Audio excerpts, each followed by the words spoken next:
Mtazamaji kutoka katika chumba cha matangazo hapa jijini Nairobi, moja kwa moja. Mimi ni mtangazaji wako Paul Kilobi. Saa 7 kamili saa za Afrika Mashariki. Tuandamane kwenye taarifa za saa 7. Taasisi ya utafiti nchini Kemri imefungua rasmi kongamano la 4 la kitaifa la malaria nchini. Kongamano hilo litaangazia athari ya ugonjwa wa malaria nchini na njia mwafaka ya kupigana na ugonjwa hiyo iliyokita mizizi katika baadhi ya maeneo nchini. Kongamano hilo limekuwa likifanyika asubuhi ya leo. Hebu tusikilize.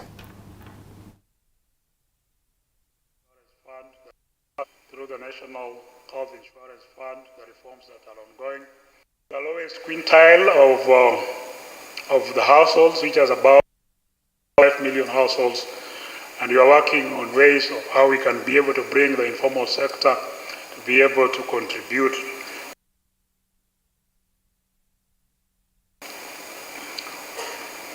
I'm also informed that given the massive data generated by Kemri, it has become necessary to establish a centralized in-house research data hub in the country where data can be pooled for secondary use.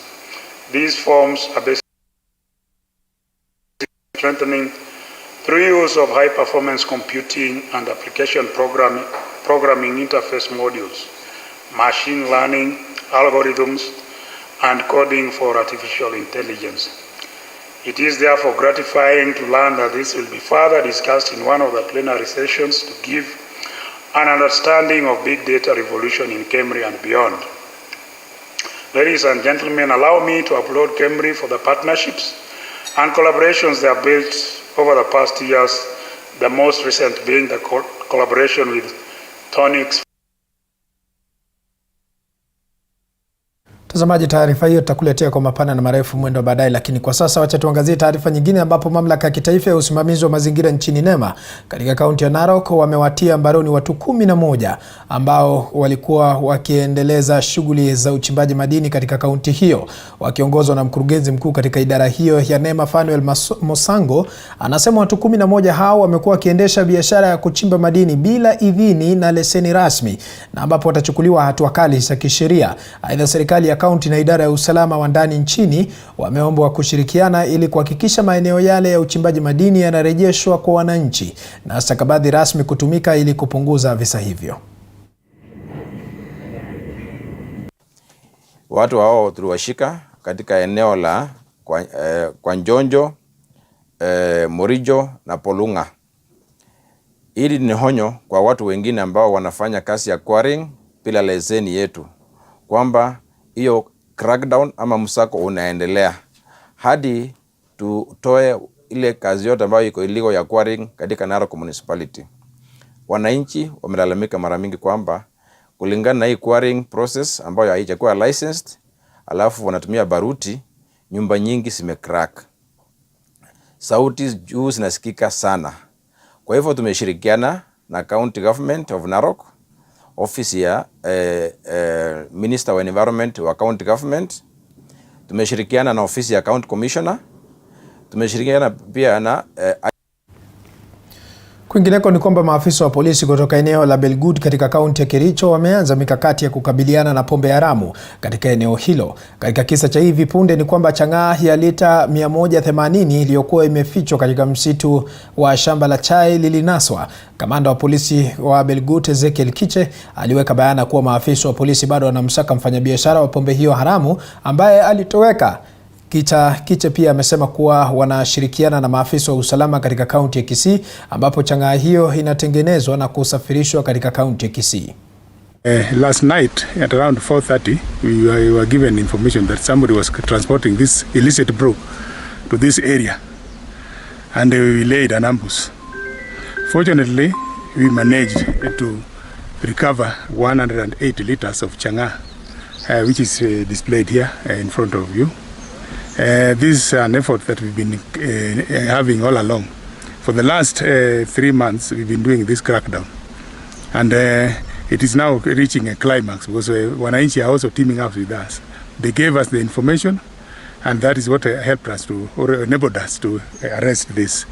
The suspect managed to see us from far, and before we reached where he was, he escaped. But we know him. He is somebody we are following very closely, and we will have to have him arrested and taken to court. We are also teaming up with the judiciary. They are helping us. So far, we've quite a number of convicts that have been taken to court and convicted. Some of them, there's another one that is also notorious around here, called Evans. We arrested him the other day with 190 liters again, and he was convicted. Tukiachana na taarifa hiyo, mtazamaji, kwingineko ni kwamba kaunti ya Mombasa imejivunia uwiano baina ya Wakenya kutoka jamii tofauti zinazoishi humo bila ya ubaguzi wa kabila, tamaduni wala dini, wakiadhimisha siku ya wapendanao. Wanawake pamoja na wanaharakati wa amani waliandaa heshima ya kushiriki tamaduni zao kupitia vyakula, muziki na mavazi. Mwanaisha Abdalla ambaye kitovu chake ni nchi jirani ya Uganda pia amefurahikia kukumbatiwa kwa jamii yake, akipongeza serikali kwa kuleta usawa na hata kutoa vitambulisho kwa Wabaganda wanaishi nchini. Wanaharakati wa amani, hata hivyo, wameendelea kuhimiza wananchi kuzidisha upendo na amani katika taifa ili kuchochea maendeleo.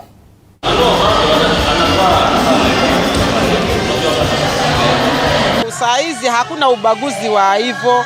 Mimi naona tuko sawa siku hizi, hakuna ubaguzi, ni vitambulisho tunapewa, na kama ni mtoto umemzaa hapa habaguliwi. Ushaona, akiwa na chanjo anaambiwa ana haki ya kuwa ni Mkenya, anakuwa citizen. Kwa hivyo saa hizi, na kama sisi wakina mama tunaolewa mali kokote. Kama mimi nimekuja nikaolewa hapa na nikazaa watoto wangu, na nafurahi kwa watoto wangu wako hapa wamesoma, na sijaona kubaguliwa. Sisi kama kina mama tunasherehekea malengo yetu na juhudi zetu ambazo tumefanya, na tunaweza kuangalia mahali tumefikia. Hakuna county ambayo iko cosmopolitan zaidi ya vile Mombasa ilivyo. Mombasa ina makabila mengi na sote tumeishi kwa amani. So wakati ya kura hawa viongozi wakitaka katika ile hali ya kuleta taharuki na nini, huwa wanapenda sana kuleta hayo mambo ya wabara na wapwani. Tunahubiri amani, tunahubiri uwiano na upendo. Tunasema bila mama amani haiwezekani, na tunasema mama ni amani na amani ni mama. Tukitoka maeneo hayo katika kaunti ya Mombasa, kwingineko ni kwamba wahudumu wa afya wa Meru wamesema kwamba serikali ya kaunti ya Meru ambao ni waajiri wao wamekuwa wakiwatelekeza kwa muda, kipindi ambacho wanalazimika kufanya kazi katika mazingira hatarishi. Wakizungumza na vyombo vya habari katika kaunti ya Meru, wahudumu hao ambao wengi ni wale wameajiriwa kwa kandarasi wameomba serikali ya kaunti kuangazia changamoto zinazokumba hospitali nyingi katika kaunti hiyo, ikiwa ni pamoja na uhaba wa madawa katika zahanati, kufungwa kwa kituo cha saratani Meru, kulipa wafanyakazi wa kawaida katika hospitali ambao bado hawajapokea pesa zao kwa kipindi cha miezi 16 sasa. That you're thinking about. And so these are some of the methods that we're currently thinking about. CRISPR-Cas9 is just one of those scissors that are used to cut genes. So they're very good tools for gene drive modification. So as we talk about new tools, there are also tools that have worked before that resulted in malaria eradication, especially in the global north, that may actually be able to work for us again. This is a story of somebody called Fred Soper. Fred Soper is actually known as the man who saved Brazil. And that is because Fred Soper, it's Arabiensis, coming into Brazil. As it came into Brazil, over a short period of time, there was massive epidemics of malaria. Now, what he did is that he recruited, he was able to recruit young men, so able-bodied men. Each of them was mandated an area, so each of them is given, say, an acre, and you told them this acre. Zinaenda wapi hizi pesa ambazo zinastahili kulipa wafanyikazi wa pale dispensary?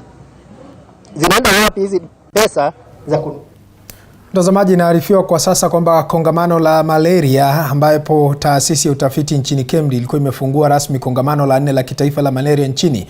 Kongamano hilo linaangazia athari ya ugonjwa wa malaria nchini na njia mwafaka ya kupigana na ugonjwa hiyo iliyokita mizizi katika baadhi ya maeneo nchini. Kwa sasa wacha tuvuke moja kwa moja tusikilize ni kipi ambacho kinaendelea kwa sasa. So trying to ensure that we can create value for money. If we are asking about this massive investment in vector control, can we actually have results that correspond to it? But larviciding is definitely something that's available to us. The ministry is currently conducting larviciding already in some of the counties, and that's something that I think can be scaled up further. And as we do so, Now we have the beauty of technology. So for example, we have drones available to us. And drones can be used for mapping. So drones can tell us where the larval habitats are. So for example, the first picture here shows you a grid from an area in Malawi where they're currently using drones for mapping larval habitats. And this can map for you all of the larval habitats so that if you assign a team to go to them, then it's very easy. You know where exactly they're going. They have GIS coordinates. And you can also apply drones for actual spraying of the larvicides. So you can use drones for areas where you can't access, like the middle of this potential habitat right here. And so we have technology to our advantage right now. So we might be able to use such old tools, but in a modernized way. Second is space spraying, and I do remember way back we used to have space spraying programs even within this country, and that has stopped. Of course, there are lots of sensitivities around spraying of insecticides because of potentially harming fauna that we don't intend to harm, what are known as non-target organisms. But there are developments where there are now insecticides that are ultra low volume, and there are times that we know that if you're able to apply space spraying, it might actually be impactful. And so as we think about vectors like Stephen's, which is just getting established, it's mostly in the urban settings. Space spraying becomes an option that we might want to explore. So these are all OR questions for DNMP, things that operational research that we can find out how to move forward. Then house modification. The one thing that we always ignore as we talk about global eradication in the north is that with global eradication, with the intensive spraying of insecticides, there was also economic development, and with that, there was change in the kind of structures. So that a lot of the structures were changed so that they were no longer conducive for mosquitoes to come into the house. Julius from our team will be presenting tomorrow. And in his talk, he'll be talking about the proportion of biting that's still happening inside the house. It's almost 80-90%. So if you're able to proof your houses, modify your houses a little bit so that those eaves, those windows, those doors that are letting in mosquitoes can no longer do so, you can actually result in a lot of reductions in malaria transmission. This is just a model that we've done in collaboration with the Habitat for Humanity International at our campus in Kisian. And then lastly is community involvement. It doesn't matter what we do. If we do not involve the community, if they do not buy into our ideas, we would not succeed. So we must engage the communities, we must teach them, especially around novel vectors like Anopheles stephensi. A lot of it will have to do with how people respond, because it's a lot to do with how people live that will lead to transmission of malaria. And as we do so, we must not forget our children. So the lessons that I was taught as a child about clearing of bushes and clearing of waste, etc., that I still remember to date, I still keep to date, that are important that we keep strengthening in our young ones. So as we talk about new tools, when and where can we use those tools? Of course, we understand that the envelope in terms of funding will always be the same. So where and how do we actually apply these tools? And so some of the things that we have to consider is that people have their wishes. People always think people have what they would want, and that must be taken important. So we must think about the human beings as we talk about vector control. What do people want? Who are they? What do they want? What do they know? How do we involve them? How long will they keep using it correctly? And then how do we know when it is time to change? Na mtazamaji, ni kongamano ambalo linaendelea kwa sasa katika jiji la Nairobi, kongamano la 4 la malaria ama kukabiliana na ugonjwa wa malaria. Taarifa hiyo tunazidi kufuatilia, lakini tutakujuza mwendo baadaye. Kwa sasa wacha tuangazie taarifa nyingine katika kaunti ya Mombasa, ambapo mwanaharakati wa mazingira kutoka Mombasa Edin Mwiga Chokwe ameongoza maandamano ya kumsuta mwekezaji wa kibinafsi dhidi ya kukata miti 20 ya kiasili kando ya barabara ya Liwatoni kuelekea Machakos. Kinyume cha sheria, mwekezaji huyo anadai wa kuikata miti bila idhini ya serikali la huduma za misitu nchini na pia vile mamlaka ya kitaifa ya usimamizi wa mazingira ya serikali ya kaunti ya Mombasa. Walalamishi hao wana wasiwasi kuwa zoezi hilo limeharibu mfumo wa ekolojia, huku wafanyabiashara waliokuwa wakiendesha biashara zao chini ya vivuli vya miti hiyo wakilalamika kubomolewa kwa vibanda vyao. Anajiri katika kipindi ambacho Rais William Ruto anahimiza wananchi kupanda miti zaidi. Nimesikia uchungu sana, nimezunguka sana nimefanya juu chini mpaka nimeenda mpaka kwa anti-corruption, kwa maana alivyoshikwa huyu contractor akapelekwa kule, alirudi akaanza tena kufanya mambo yake. Nimeenda tena kwa anti-corruption, hata sasa hivi natoka huko kwamba ni kwa nini huyu alienda kule, alifanya nini. Anti-corruption ameniambia niende kwa county na nimeshindwa. Vile nimepata daktari ananisaidia hivi, naomba ikiwa hii miti Ruto ndio ameruhusu ama ni serikali imeruhusu ama ni county, tujue aliruhusu kwa lengo gani na atapanda vipi hii miti irudi. Sasa tunataka tuuliziwe huyu mzee anataka aje, sisi tumemkosea nini na kuna kitu chake gani tuko nacho sisi? Na kama hatutaki atulipe hizi vibanda zetu zote, atulipe pesa gharama zenye ilikuwa tunapata kwa siku, ndio tuondoke hapa. Lazima vile vitengo ambavyo vinahusika, hasa Ministry ya Forest, manake hao ndio wanaonekana hasa wamezembea. Miti takatwa vipi, na sisi tumetoa habari na inaendelea kukatwa. Mambo ya NEMA pia wanahusika, kwa sababu hii ni mazingira, National Environmental Management Agency. Lazima pia watuambie county, yes, yenyewe county government ina wajibu wa kuhakikisha miti haikatwi, mazingira inalindwa. Mtazamaji, tukiachana taarifa hiyo, kwingineko ni kwamba wazazi ambao wana wao walifuzu kujiunga na kidato cha kwanza mwaka huu wanaomba kuhakikisha kuwa watoto hao wanafika shuleni pasi na kisingizio cha kukosekana kwa karo. Hata hivyo, shule nyingi katika kaunti ya Nyeri mwaka huu zimesajili asilimia kubwa ya wanafunzi wanaojiunga na shule za upili, huku serikali ikiendelea kuhimiza 100% ya mpito wa kidato cha kwanza. Sasa hivi moja kwa moja tunaungana naye mwanahabari wetu Olo Horace kutoka kaunti ya Nyeri kwa mengi zaidi.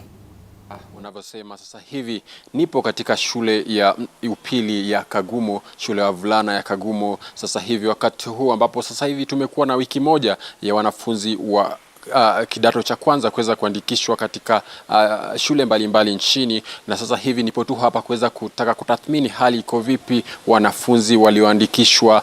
Kumbuka kwamba serikali imekuwa ikitoa wito kwamba ni vizuri kwa washikadau mbalimbali kuweza kuhakikisha kwamba wanafunzi wote waliofuzu tokea darasa la 8 mwaka uliopita wanaweza kuingia katika kidato cha kwanza mwaka huu. Sasa hivi nipo naye Daktari Mwerege, huyu ni mwalimu mkuu wa shule hii ya wavulana ya Kagumo, kuweza tu kutaka kujua katika shule hii hali imekuwa vipi. Shukrani sana kuweza kuungana na sisi. Mwanzo kabisa, hali imekuwaje katika kuweza kuwaandikisha wanafunzi wa kidato cha kwanza? Ni wangapi ambao mmeweza kuwaandikisha, na hivi mmefikia yale matarajio ambayo mlikuwa mmewekewa ama mlikuwa mmejipangia?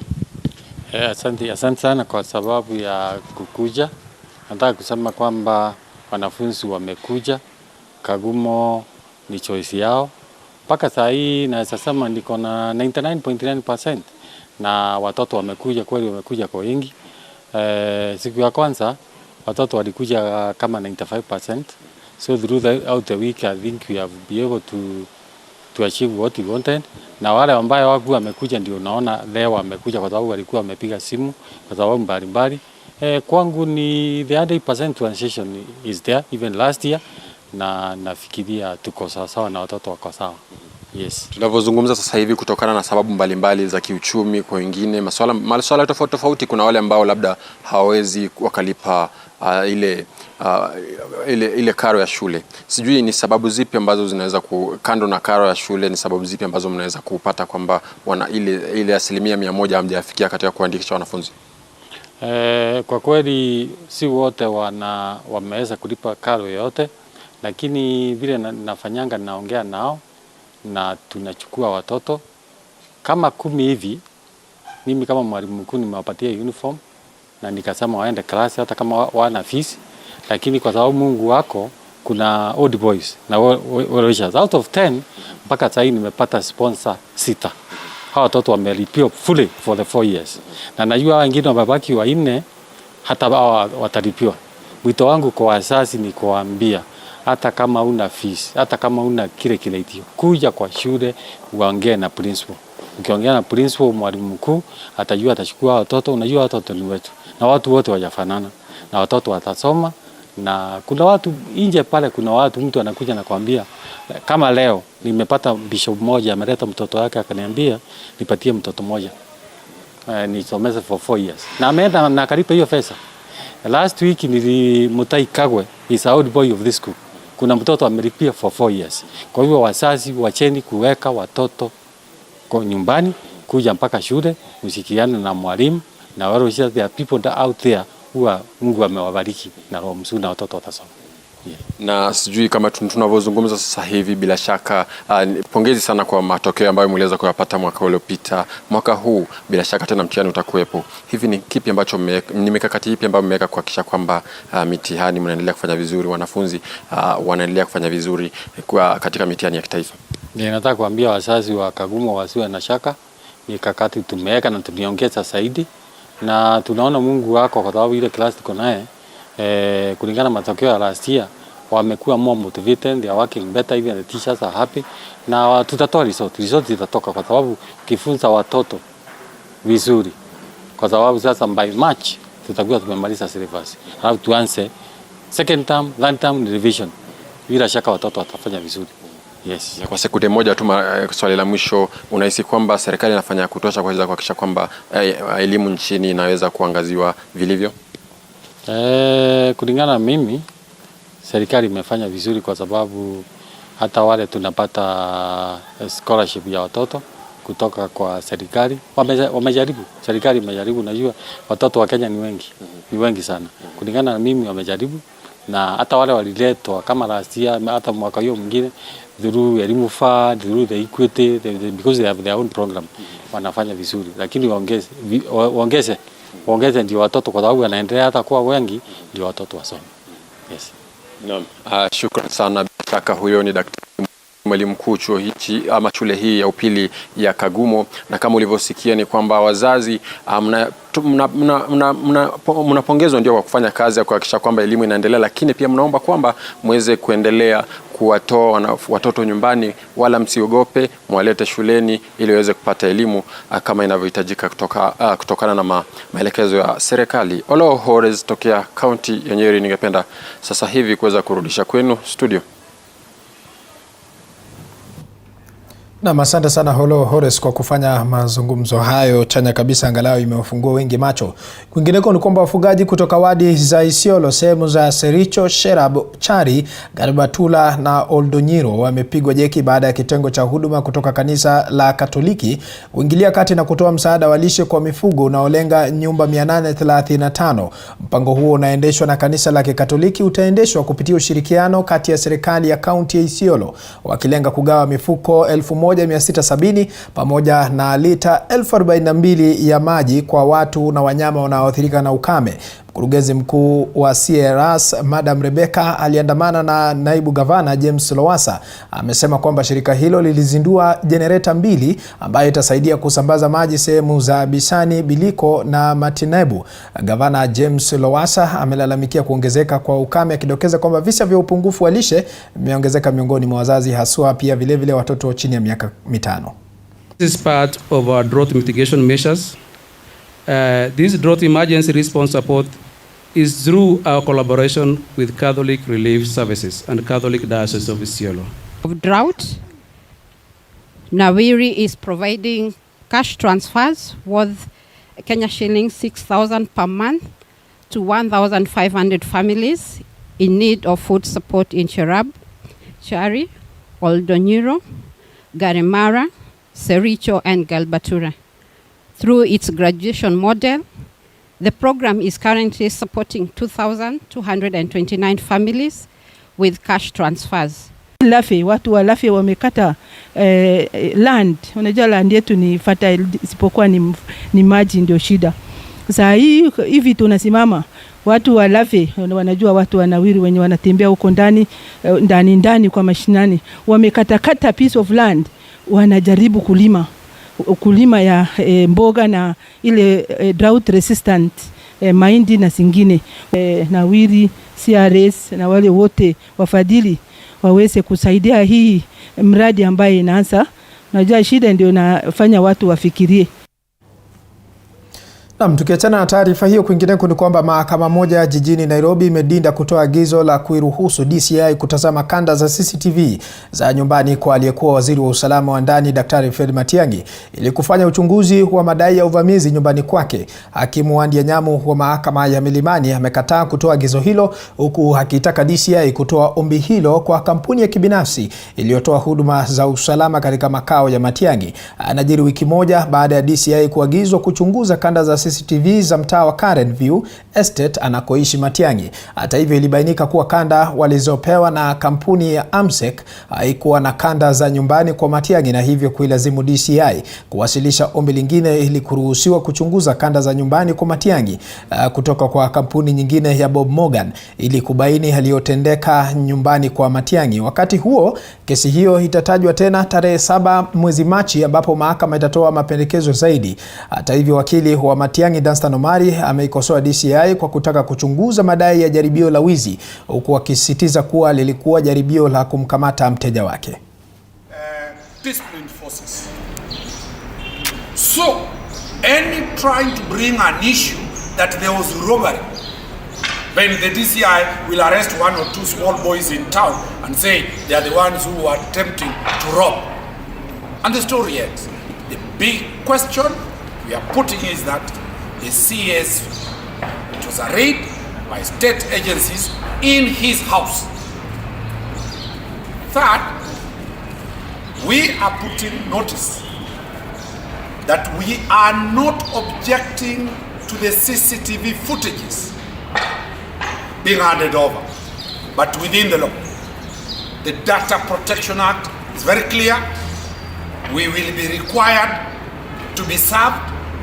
We will appoint our own experts to be present the time they will be extracting the footage. Na mtazamaji, taarifa hiyo tunazidi kufuatilia kwa undani zaidi, takupasha kwa mapana na marefu baadaye. Kwingineko ni kwamba baada ya wakazi kutoka kaunti ya Nyamira kulalamikia ukosefu wa mataa katika mji huo, jambo ambalo linasababisha kufungwa kwa biashara nyingi mapema na ongezeko la visa vya wizi katika gatuzi hilo, sasa waziri wa maji na umeme John Matiang'i ameomba wakazi kuwa na subra ili waweze kurekebisha mataa yaliyoharibiwa na wakazi wa Toro, huku akiwaomba wakazi kuwa waangalifu na kuwakamata wanaoharibu mataa hayo.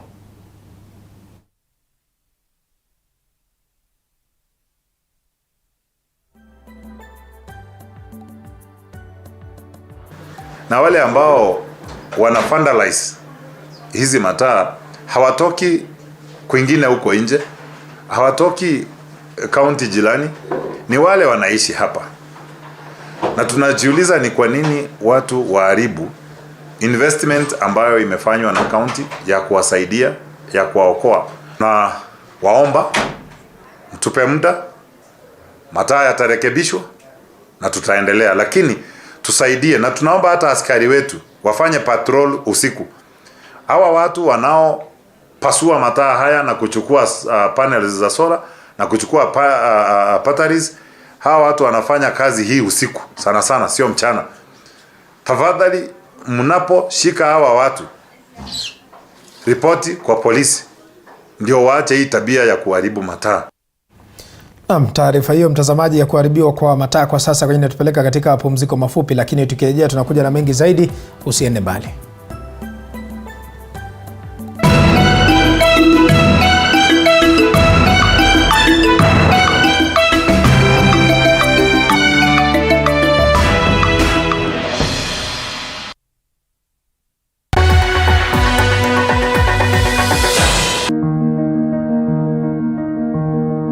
Kilimo Diaries is not your one-stop show. We are always on the move to different farms, and it's always unpredictable, with animals, crops, and advice from both farmers and experts. We are always here to inform you on everything agriculture, every Sunday at 7:30 p.m. only on your home of Untold Stories.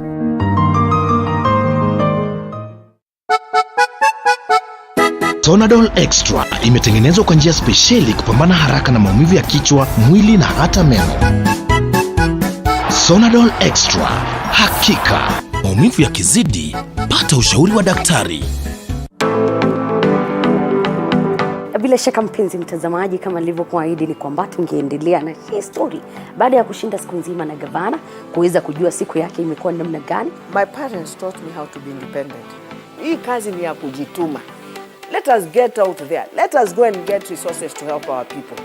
Don't kill yourself. If you have a problem, look for somebody and talk and speak to them. Just be strong. If you want something, go for it. Don't listen to the noise. I know sometimes people say when you get into politics, you need money. There are people who have gotten into politics even with little money or nothing.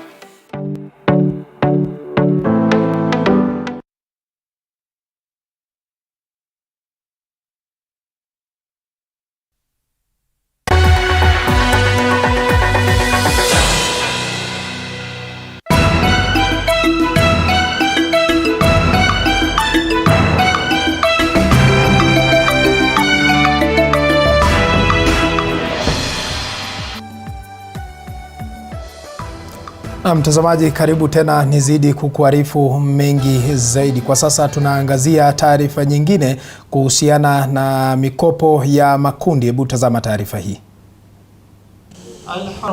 Allahumma anta salam. Zimemwagwa ndani ya Kwale. Simepotea. Basi acha nichukue. Hapa inaonyesha blue. Mshukuru mwenye hapa aongee na wananchi. Mwenyekiti mstahiki governor. Asanteni sana. Basi asanteni sana, Mungu atubariki sote. Yule mvuvi pale chini, yule mwananchi pale chini, mfugaji, yule ambaye yuko pale chini aweze kuiona hii pesa direct before haya mambo mengine yafanyike pale juu. Kwa hivyo najua ile awamu nyingine ambayo tunangoja tumeifanyia changes. Kuna marekebisho ambayo tumeyafanya ili ile pesa iweze kumfikia yule mwananchi pale nyanjani. Hizi pesa 109 million checks zake zita benefit almost 43 community groups, makundi 43 ambayo ita range from 1.5 million to 3 million. Tukimaliza awamu ya kwanza, kuna uwezekano kwamba mnaweza mkapewa senti zingine mkaweza kupanua zile miradi. Wale wote ambao wanasimamia pamoja na executive yetu ambao tuko nayo, waupeleke mradi kwa uzuri, waupeleke vizuri, lakini pia wahimize ili vikundi viweze kupata na wafaidika kama vile ambavyo watakiwa kufaidika. Tunakuza uvuvi wetu kwa jumla na mapato yaweze kuzidi, kwa sababu tunapohifadhi kule kwa mangrove, samaki huwa wanazaliana na kipato huwa kinazidi kwa kweli. Na mtazamaji, tukiachana na taarifa hiyo kutoka katika kaunti ya Kwale, ni afueni kwa Chepkorir, mwanafunzi wa kidato cha 4 ambalo sio jina lake kamili, kuondolewa kifungo cha miezi 6 kwa kosa la mamake mzazi la kutengeneza pombe haramu baada ya kufumaniwa na polisi kabla ya mamake kufanikiwa kutoroka katika kisa hicho. Aidha, kwa sasa Chepkorir ni mwenye furaha na hata ambapo ataendelea na masomo yake baada ya mhisani kujitokeza na kulipa fidia ya shilingi 30,000 katika mahakama ya Eldoret.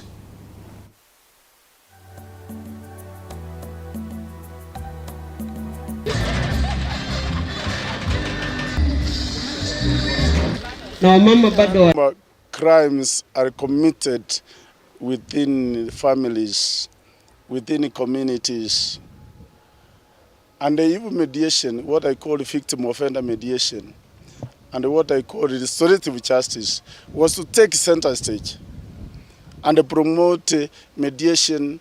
If somebody has stolen something, a chicken at home, and pay fines for a few offenders, 14 like I've mentioned, based on the criteria that we used, those that we feel have reformed to a big extent and do not need to be here.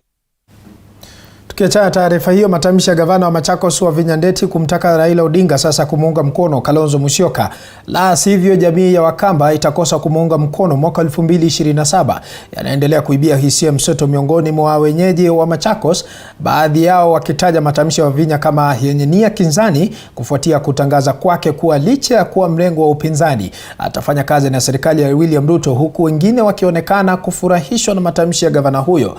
Mwandishi wetu amezungumza na baadhi ya wananchi akiwemo mwakilishi wadi wa Kalama Boniface Maeke. Angalia ndume hii na ukitoa una change kidogo ndio upate breed nyingine. Kwa hivyo tunataka at least hata kama sio lazima ati hatusemi ni lazima, lakini ingewezekana Kalonzo angekuwa supported na Raila, ndio hiyo kitu tuone kama tunaweza chukua. Kwanza nashukuru Wavinya kwa vile ameongea kitu ikafungua Wakamba macho. Tumesupport Raila kwa miaka mingi, ile kusema ukweli. Saa hii tunataka Raila akae kwa mgongo ya Kalonzo hapo nyuma support. Kwa sababu miaka tumemsupport, tumeona ni kama sisi Wakamba tunadharauiwa. Pia Raila support Kalonzo. Tuone kama atachukua hiyo president 2027. Tawezana tu. Atafanyana akiwa wawili kwa kiwanja. Tuwezi jua. Hiyo ni jambo hao nachukulia kama ni matamshi ambao hana ubusara ndani yake. Nao ni matamshi ambao ni careless, na ni matamshi ukiyafuatilia ni matamshi ambao iko na ubinafsi sana. Ni kwa nini nasema hii ni matamshi ya ubinafsi? Tumemuona governor Wavinya Ndeti akisema hadharani ya kuwa anaenda kumuunga Rais Ruto mkono, na akasema atafanya kazi na yeye, na tumeona hata hajaonekana katika zile mikutano za maandamano za Azimio. Hajaonekana kule. Na kwa hivyo sasa yeye sababu hajaonekana kule, katika akili za watu wengi wanajua yeye anafanya kazi na Kenya. Tukiachana taarifa hiyo, huku ulimwengu ukiadhimisha siku ya wapendanao hapo jana katika kaunti ya Kisumu, wadau katika sekta ya utalii wamesema kwamba wana imani kuwa uchumi utaimarika na sekta hiyo irudi kunoga kama ilivyokuwa hapo awali.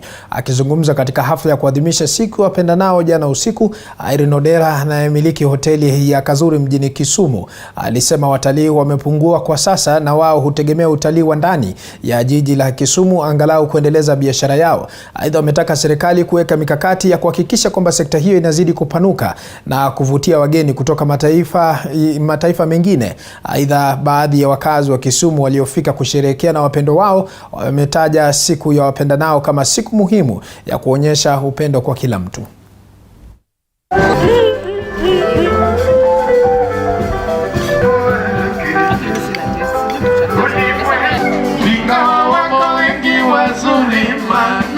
It was previously it was very low, but it has improved, and we are very hopeful that business will continue improving. Our customers mainly are the local customers, but we have friends and customers coming from all over the country. We are offering a glass of wine, a buffet, and many other goodies for the ladies, the roses. And here at Kazuri, apart from the food, we have accommodation facilities. We have a conference. Kwangu ni siku ya mapenzi, lakini naona pia ni siku ya kuleta familia, at least mkumbushane vile mna appreciate kila mtu kwa familia. It means a lot to me because it's a month of love, and it means a lot to me. Valentine's is a day to show compassion, share it with your friends, your loved ones. Yeah. Na mtazamaji, kwa sasa tunarejea taarifa ya kongamano la malaria ambapo taasisi ya utafiti nchini KEMRI imefungua rasmi kongamano la 4 la kitaifa la malaria nchini. Kongamano hilo linaangazia athari ya ugonjwa wa malaria nchini na njia mwafaka ya kupigana na ugonjwa hiyo iliyokita mizizi katika baadhi ya maeneo humu nchini. Picha hizi unazoziona ni za moja kwa moja katika kongamano hilo la 4 ambalo linaendelea hapa jijini Nairobi. Wacha tuvuke moja kwa moja tusikilize ni kipi ambacho kinaendelea. The results, we are talking about results that have been seen in children, in quite a number of children who have received the vaccine. So I'll first go to the feasibility, present results on the feasibility, and we had 2 questions for this feasibility. The first was whether the EPA programs can achieve high coverage of the 4 doses of the vaccine. And this was quite an important component in that these vaccines are given in 4 doses at 6 months, 7 months, 9 months, and the 4th dose is given at 2 years. We know that it's a challenge giving vaccines in the 2nd year of life. And then the second question for the objective, for the feasibility, was to was to assess whether the malaria vaccine introduction impacts uptake of other health interventions. So this was the design of the feasibility evaluation in Kenya.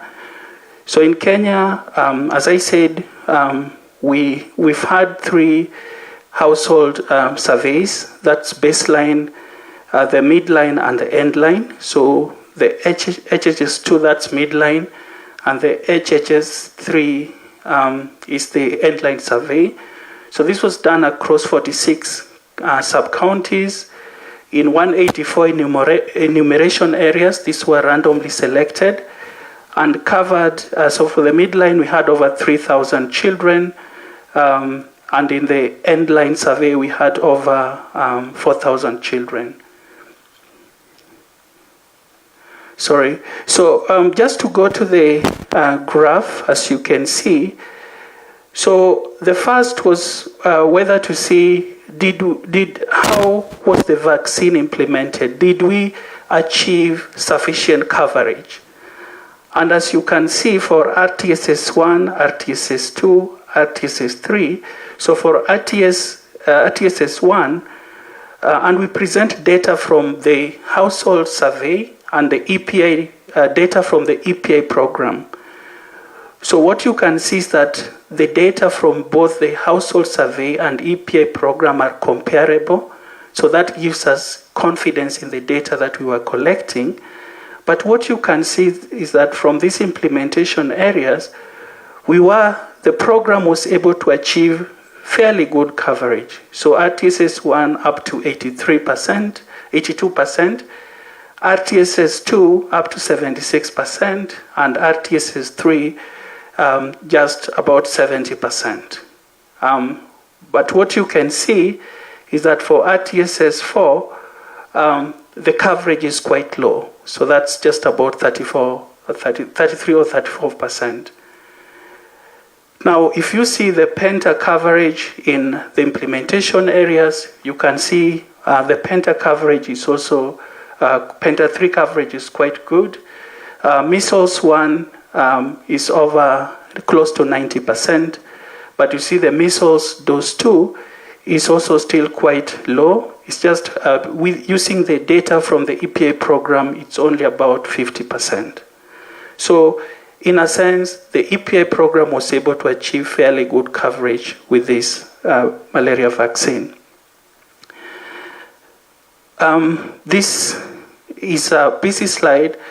One of the things we wanted to see was issues of equity. Are there any differences by gender, residence, or malaria prevalence in the implementation areas?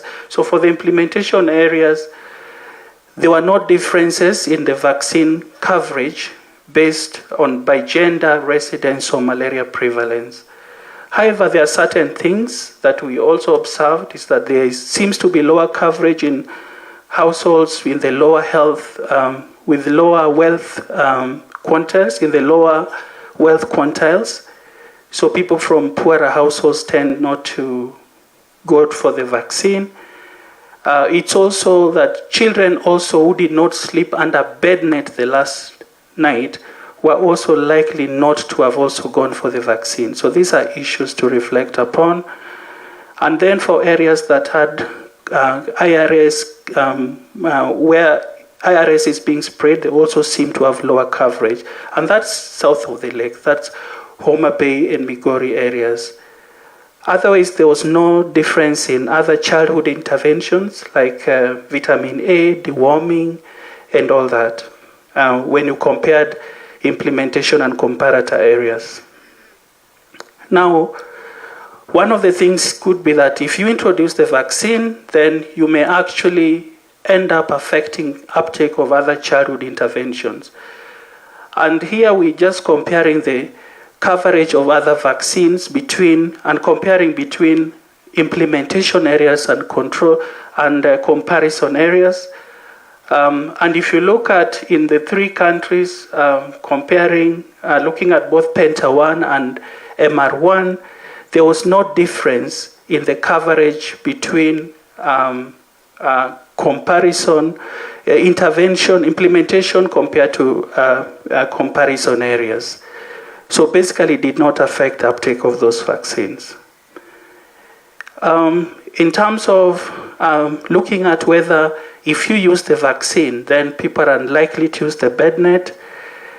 So what we found is that we didn't see, overall there were 93% of children were reported to have slept under bed net, but there was no difference between RTSS implementation and comparison areas in terms of bed net use.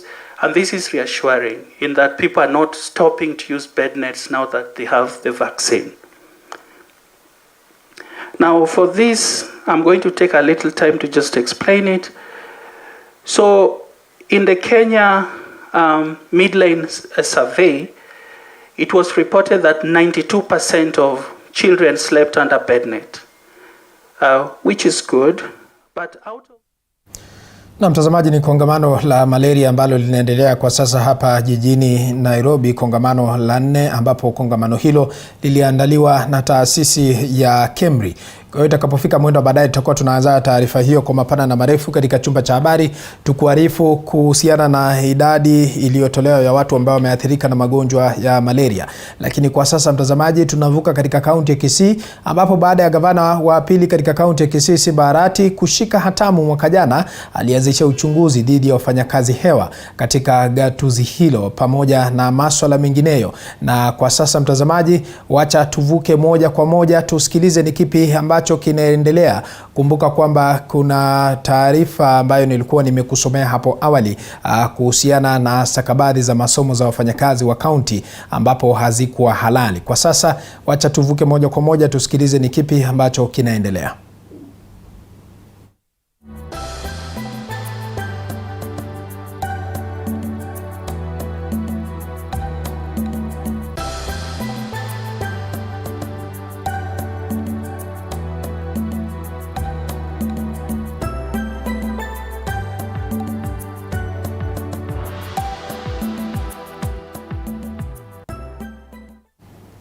Mtazamaji, ni picha za moja kwa moja kutoka katika kaunti ama gatuzi la Kisii ambapo kuna kamati spesheli ambayo ilikuwa imebuniwa ili kuweza kuangalia iwapo stakabadhi za masomo za wafanyakazi wa kaunti zilikuwa halali au la. Na hapo awali mwanahabari wetu kutoka kaunti hiyo Kombo Alfayo alikuwa amedokeza kwamba kuna watu kadha wa kadha ambao huenda wakapoteza kazi zao baada ya jopo kazi kubuniwa na kuweza kuchunguza iwapo stakabadhi za baadhi ya wafanyakazi katika kaunti ya Kisii walikuwa wamegushi stakabadhi hizo ama ni stakabadhi halali ya kuweza kutekeleza kazi ama kuwahudumia wakazi wa kaunti ya Kisii. Mtazamaji, kufikia hapo mie sina la ziada kwa sasa, na tamatisha awamu ya kipindi ya taarifa za saa 7. Nimekuwa mtangazaji wako Paul Kirobi. Tunazidi kuandaa taarifa kemkem katika chumba chetu cha habari, lakini zidi kutufuatilia kwenye mitandao ya kijamii. Kwa mtandao Facebook ni TV47 Live, kwa mtandao wa YouTube ni TV47 Kenya, kwenye Twitter ni @TV47KE. Usiende mbali, shukrani za dhati kwa kutazama taarifa za saa 7.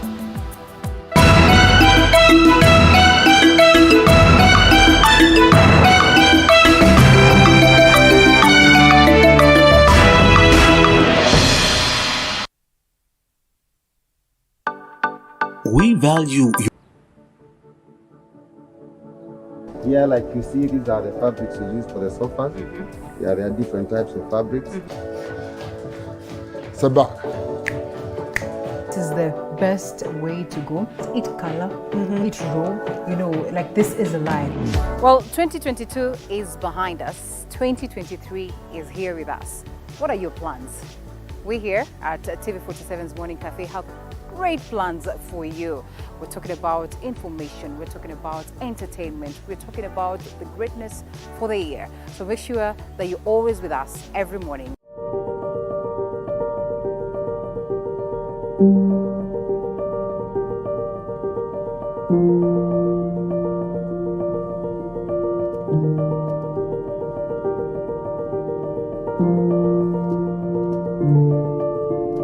Kwa muonekano wao hauwezi ukajua waliopitia, Kwa sura zao zinapong'aa, hauwezi ukafahamu changamoto zao.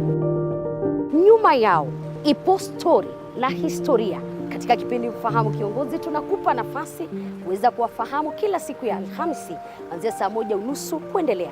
Nami Elizabeth Mutu.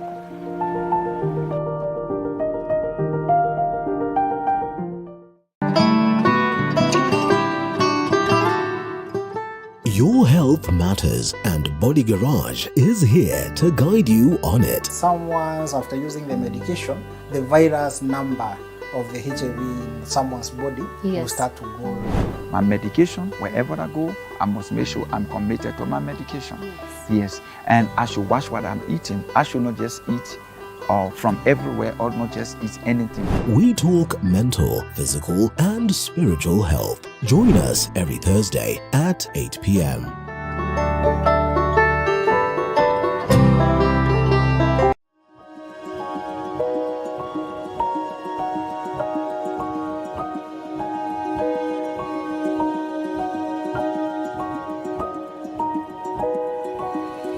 Lover of farming?